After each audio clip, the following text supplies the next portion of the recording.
Now that our corn harvest is coming in and we've got some, I'm sure, some numbers and figures to work with, when it comes to this whole food versus fuel issue and debate that we've heard so much about, what can you tell us at this point? I'm going to let both of you just kind of answer this question, if you would, about the situation. What would you say to the public that might have some concerns still? One of the things I'd point out, Chuck, is that a year ago at this time we were a lot of hysteria about can we produce enough corn, can we have enough supply, demand was going to exceed supply, and I think we need to pay tribute to the corn producers. They produced. They got the incentive, the price signal was there, they produced. Not only do we have enough to meet current demand, we're going to increase carryover a little bit and give us a little bit of extra cushion. Well, one of the things a lot of consumers don't understand is just how small of a portion of the dollars they spend on food goes to pay for those farm products. Only 18 cents out of the average dollar that a consumer spends for food goes to pay farmers for their product.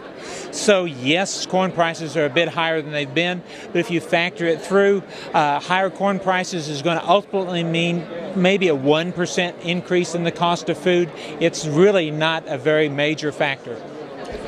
And I think one of the things, too, that people need to keep in mind is really the transportation costs. I mean, that's raising corn growers and farmers' costs of production, consumers driving to the grocery store, trucks delivering groceries. That's the real driver in rising and getting these prices going up. And besides prices, just in terms of the supply and meeting food demand versus fuel demand, as we see bigger growth in turning a crop like corn into fuel.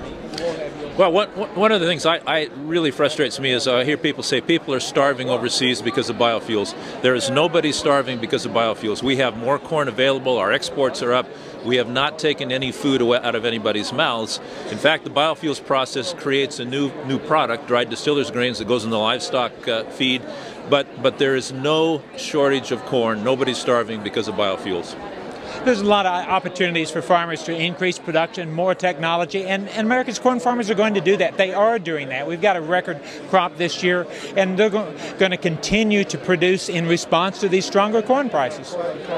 Anything else that people should keep in mind when it comes to discussing this issue? I think they need to keep in mind that grain production is a commodity business. Farmers respond to price signals, and historically they overproduce, they underproduce based on those signals. We've had a period of low prices. Now we've got higher prices, they're producing more. Right now is a really good time for farmers because they've got options in soybeans, in wheat, in corn, and that's good for consumers, it's good for the livestock industry because it's creating more of a dynamic, healthy segment that's going to make them, in the long run, be able to produce more and be more efficient in doing it.